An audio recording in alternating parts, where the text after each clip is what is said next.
Hello students, आप सभी का बहुत बहुत स्वागत है मेरे यूट्यूब चैनल जैक फाइटर्स में। तो स्टूडेंट्स, आज हम लोग करने वाले हैं क्लास 8 मैथ चैप्टर 4 प्रश्नावली 4.2 का इंट्रोडक्शन। यदि स्टूडेंट्स आप लोग मेरे चैनल पर नए हैं तो वीडियो को लाइक और चैनल को सब्सक्राइब जरूर कीजिएगा। तो चलिए स्टार्ट करते हैं। देखिए, हमें पहला टॉपिक पढ़ना है मानक रूप का अर्थ। तो आइए सबसे पहले मानक रूप के अर्थ को समझते हैं, फिर हम लोग सीखेंगे कि कैसे संख्याओं को हम लोग मानक रूप में लिखते हैं। फिर हम लोग ये सीखेंगे कि संख्याओं को कैसे सामान्य रूप में लिखते हैं।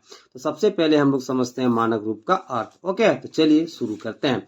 तो देखिए, मानक रूप का अर्थ का यह मतलब होता है कि किसी भी संख्या को विशेष तरीके से लिखना, ताकि उस दी गई संख्या को हम आसानी से पढ़ पाएं और आसानी से समझ पाएं। क्या बोलें कि किसी भी संख्या को विशेष तरीके से लिखना, ताकि लिखने के बाद उस संख्या को हम आसानी से पढ़ पाएं और समझ पाएं। यही मानक रूप का अर्थ होता है। आइए इसके अर्थ को एक बार देख लेते हैं। देखिए, इसका अर्थ क्या कहता है कि किसी भी संख्या को एक विशेष तरीके से लिखना, जिससे उसे आसानी से पढ़ा और समझा जा सके। ओके, चलिए अब अगला टॉपिक करते हैं। अगला टॉपिक हमारे पास संख्याओं को मानक रूप में लिखना। तो चलिए हम लोग समझते हैं कि कैसे संख्याओं को हम मानक रूप में लिख पाएंगे। तो इसे हम समझेंगे एग्जाम्पल के द्वारा। तो चलिए शुरू करते हैं। तो पहला एग्जाम्पल समझिएगा। देखिए, पहला एग्जाम्पल में मेरे पास संख्या दे रखा है, मान लीजिए 36, ठीक है, 0 0 0 0 0, ठीक है। इसको हमें मानक रूप में लिखना है। जरा समझिएगा कैसे लिखोगे, एक एक बात को ध्यान में रखना है। देखिए, पहला बात आपको क्या ध्यान में रखना है कि दशमलव आप लगाओगे एक नॉन जीरो नंबर के बाद। क्या बोले कि दशमलव पहला बात आप लगाओगे एक नॉन जीरो नंबर के बाद। अब नॉन जीरो नंबर क्या होता है बताइए? जीरो को छोड़कर जो भी रहे वो सारा क्या कहलाता है बताइए? Non zero number. ओके, दूसरा बात आपको क्या ध्यान में रखना है कि यदि आप दशमलव को बाईं ओर लेकर के आते हो, क्या बोले कि यदि आप दशमलव को बाईं ओर लेकर के आते हो तो जो घात होगा वो पॉजिटिव में होगा। घात किस में होगा बताइए? पॉजिटिव में। तीसरा बात आपको क्या ध्यान में रखना है कि यदि आप दशमलव को दाईं ओर लेकर के जाते हो, क्या बोले कि यदि आप दशमलव को दाईं ओर लेकर के जाते हो तो जो घात होगा वो नेगेटिव में होगा। घात किस में होगा बताइए? नेगेटिव यानी ऋणात्मक में होगा, और पॉजिटिव यानी कि धनात्मक में होगा। ठीक है। चौथा बात आपको ये ध्यान में रखना है कि आप दशमलव को कितने अंकों के बाद लगा रहे हो। आप जितने अंकों के बाद लगाओगे, यदि आप बाईं ओर चलोगे तो उतना ही आपको पावर में लिखना है। उतना ही आपको कहाँ लिखना है बताइए? घात में। मान लीजिए हम दशमलव को 5 अंकों के बाद बाईं ओर लाते हैं, ठीक है। क्या बोले कि यदि आप दशमलव को 5 अंकों के बाद बाईं ओर लाते हैं तो गुना में आप 5 लिखोगे, ठीक है, और पावर में कितना दे दोगे बताइए? प्लस में 5।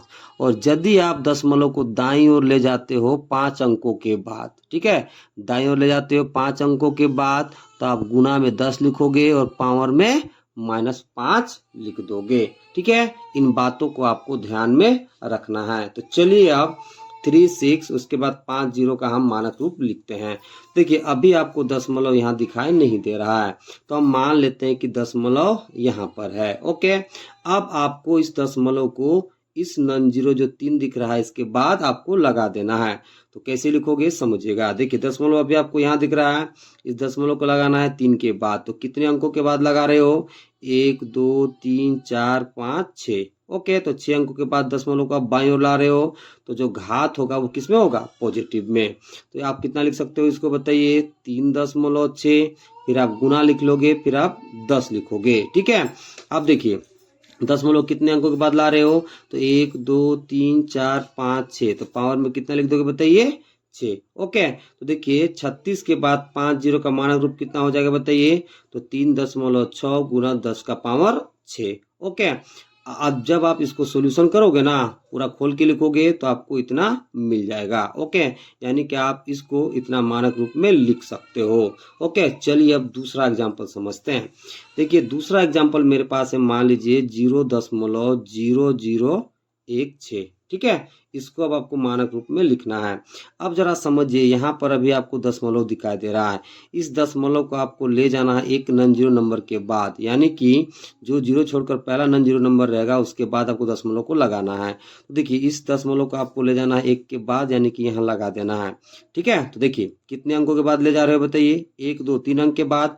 किधर ले जा रहे हो बताइए, दाईं ओर। तो जो घात के रूप में वो किसमें होगा बताइए, माइनस में। ओके, तो इसको आप कितना लिखोगे बताइए, 1.6 पहले आप लिख लोगे, फिर आप लिखोगे गुना। गुना के बाद क्या लिखोगे गुना के रूप में बताइए, इधर गुना के बाद बताइए 10। अब देखिए, इस दशमलव को आप एक के बाद लगा रहे हो तो कितने अंकों के बाद दशमलव को ले जा रहे हो, तो 1 2 3, तो पावर में आप 3 लिख दोगे। ठीक है, अब चूंकि दशमलव को हम कहाँ ले जा रहे हैं, दाईं ओर, इसलिए घात में आप माइनस लगा दोगे। तो 0.0016 का मान रूप क्या हो गया, तो 1.6 गुना 10 का पावर -3 हो गया। ओके, देखिए जब दशमलव का बाईं ओर लगाओगे, ठीक है, बाईं ओर ला करके लगाओगे तो घात धनात्मक में होगा, जब दाईं ओर लगाओगे दशमलव को तो घात ऋणात्मक में होगा। ओके, चलिए अब तीसरा एग्जाम्पल समझते हैं। देखिए तीसरा एग्जाम्पल में मान लीजिए मेरे पास संख्या है 0.000085। ओके, अब इसको हमें मानक रूप में लिखना है, तो कैसे लिखोगे समझिएगा। देखिए, अब इस दशमलव को आपको एक नॉन जीरो नंबर के बाद लगाना है, यानी कि 8 के बाद लगाना है। ओके, देखिए कितने अंक के बाद लगा रहे हो, तो 1 2 3 4 5। ओके, ठीक है, तो कितना हो जाएगा बताइए, 8.5 गुना 10 का पावर -5। -5 क्यों होगा, क्योंकि दशमलव को हम दाईं ओर ले जा रहे हैं। तो ये कितना हो जाएगा, सबसे पहले 8.5 हो जाएगा, फिर आप गुना में 10 लिख लोगे। ठीक है, अब देखिए कितने अंकों के बाद ले जा रहे हो, 1 2 3 4 5, तो सबसे पहले आप 5 लिख लोगे। अब चूंकि दशमलव को दाईं ओर ले जा रहे हो इसलिए आप क्या लगा दोगे, माइनस लगा दोगे। ओके, तो इसका मानक रूप कितना हो जाएगा, तो 8.5 गुना 10 का पावर -5 हो जाएगा। चलिए और एक एग्जाम्पल लेते हैं। देखिए और एक एग्जाम्पल मेरे पास है 2030000। ओके, अब इसको हमें मानक रूप में लिखना है। देखिए यहाँ अभी दशमलव आपको दिखाई नहीं दे रहा है, तो हम मान लेते हैं एक दशमलव यहाँ पर है। अब देखिए इस दशमलव को आपको लेकर के आना है एक नॉन जीरो नंबर के बाद, यानी 2 के बाद आपको लगा देना है। ओके, तो कितने अंकों के बाद आ रहा है बताइए, 1 2 3 4 5 6। ठीक है, तो आप क्या लिखोगे, 2.03, फिर गुना में आप 10 लगा दोगे। ठीक है, अब देखिए कितने अंकों के बाद आ रहा है बताइए, 1 2 3 4 5 6, तो पावर में आप 6 लिख दोगे। क्योंकि दशमलव का बाईं ओर ला रहे हो इसलिए जो घात होगा वो धनात्मक होगा। ओके, चलिए अब अगला टॉपिक करते हैं। अगला टॉपिक हमारे पास संख्याओं को सामान्य रूप में लिखना। तो चलिए समझते हैं कि कैसे संख्याओं को हम सामान्य रूप में लिख पाएंगे। इसे भी हम लोग समझेंगे एग्जाम्पल के द्वारा। तो चलिए शुरू करते हैं। मान लीजिए मेरे पास संख्या है 3.5 गुना 10 का पावर -7। अब इसे हमें सामान्य रूप में लिखना है, तो कैसे लिखोगे समझिएगा। सबसे पहले आपको दशमलव को हटा लेना है। तो देखिए ये कितना दिया बताइए, 3.5, दशमलव को हटाओगे तो बट्टा में कितना लिखोगे, 1। ओके, अब एक दशमलव के बाद एक अंक है तो आप एक के बाद एक जीरो लगा दोगे। इधर कितना है गुना के रूप में, 10 का पावर -7। अब आपको क्या करना है, 10 का पावर -7 को आपको नीचे लेकर के आना है। तो ये कितना हो जाएगा बताइए, 35/10। अब इसको नीचे लाओगे तो जो घात ऋणात्मक दिख रहा है वो किसमें हो जाएगा, धनात्मक में। तो कितना हो जाएगा, 10 का घात 7। अब जरा समझिए, देखिए यहाँ पर आधार क्या दिख रहा है, सेम। ठीक है, अब देखिए यहाँ पर 10 का घात कुछ नहीं तो कितना है बताइए, 1। तो जब आधार सेम रहता है तो घात को हम क्या करते हैं, जोड़ देते हैं। तो ये कितना हो जाएगा, 35/10 का घात कितना हो जाएगा बताइए, 8। ओके, अब देखिए 10 का घात 8 का क्या मतलब, 1 के बाद कितना जीरो होगा, तो 8 जीरो होगा। तो चलिए लिख लेते हैं।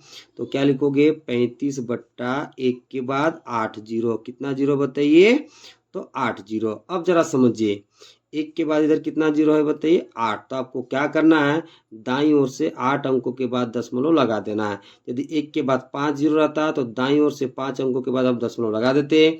यदि 1 के बाद 6 जीरो रहता तो दाईं ओर से 6 अंकों के बाद हम क्या लगा देते, दशमलव। ओके, तो देखिए यहाँ पर संख्या कितना है बताइए, 35। तो 2 अंक है, तो इधर 8 अंक आपको टोटल में पूरा करना है। तो यहाँ 2 अंक हो गया, तो इधर जीरो लगा के आप 8 अंक पूरा कर लोगे। तो 0 0 0 0 0, कितना अंक हो गया बताइए, 1 2 3 4 5 6 7, फिर लगा दे जीरो, तो कितना हो गया बताइए, 8। दाईं ओर से 8 अंक हो गया। और उसके बाद आप दशमलव को क्या करोगे, तो लगा दोगे। ओके, दशमलव लगा दिए। तो इसका सामान्य रूप कितना हो गया, तो 0.00000035। ओके, इस तरह से आप इसका सामान्य रूप आप लिख सकते हो। और एक एग्जाम्पल लेते हैं। मान लीजिए एग्जाम्पल के दूसरा संख्या है मेरे पास 7.5 गुना 10 का पावर 3। ओके, अब इसको आपको सामान्य रूप में लिखना है, तो चलिए लिखते हैं। तो सबसे पहला काम आपको क्या करना है बताइए, दशमलव को हटा लेना है। तो चलिए हटा लेते हैं। तो देखिए कितना दिया बताइए 7.5, दशमलव को हटाओगे तो बट्टा में कितना लिख लोगे 1। ओके, अब दशमलव के बाद 1 अंक है तो आप 1 जीरो लगा दोगे 1 के बाद। गुना ग्रुप में कितना है बताइए 10 का पावर 3। ओके, एक बार फ्रेश करके लिख लीजिए। ऊपर कितना हो गया बताइए 75, बटा में कितना है 10 और गुना में कितना है 10 का पावर 3। ओके, अब आप क्या करोगे, इस 10 को आप ऊपर ले जाओ। देखिए घात के रूप में अभी कितना दिख रहा है बताइए 1, वही पॉजिटिव में जब इसको ऊपर ले जाओगे तो किसमें हो जाएगा, माइनस में। ओके, यानी कि ऋणात्मक में हो जाएगा। तो कितना हो जाएगा बताइए 75 गुना 10 का पावर 3, इसको ऊपर ले जाओगे कितना हो जाएगा 10 का पावर -1। ओके, अब जरा समझिए। देखिए यहाँ जो आधार आपको 10 दिख रहा है इन दोनों में, वो क्या है, बराबर। जब आधार बराबर रहता है और बीच में गुना का चिन्ह रहता है तो घात को हम क्या करते हैं, जोड़ देते हैं। तो ये कितना हो जाएगा बताइए 75 गुना 10 का पावर 3 प्लस माइनस कितना हो जाएगा बताइए 1। ठीक है, तो 75 की जगह 75 गुना 10 की जगह 10। अब देखिए 3 की जगह 3 प्लस और माइनस गुना तो क्या मिलता है बताइए माइनस, और 1 है तो 1। ओके, तो कितना हो जाएगा बताइए 75 गुना 10 का पावर कितना हो जाएगा 2। ठीक है, अब 10 के पावर 2 का क्या मतलब, 1 के बाद 2 जीरो होगा। ओके, तो क्या लिख सकते हो बताइए, तो 75 की जगह 75। ठीक है, अब 10 के पावर 2 का क्या मतलब, 1 के बाद डबल जीरो, तो गुना में कितना हो जाएगा 1 के बाद डबल जीरो। ओके, अब देखिए 75 को जब आप 100 से गुना करोगे तो आपको कितना मिल जाएगा 7500। कितना मिल जाएगा बताइए 7500। तो इसका सामान्य रूप कितना हो जाएगा बताइए, तो 7500 हो जाएगा। ओके, इस तरह से आप दी गई संख्याओं को सामान्य रूप में बदलोगे। ओके।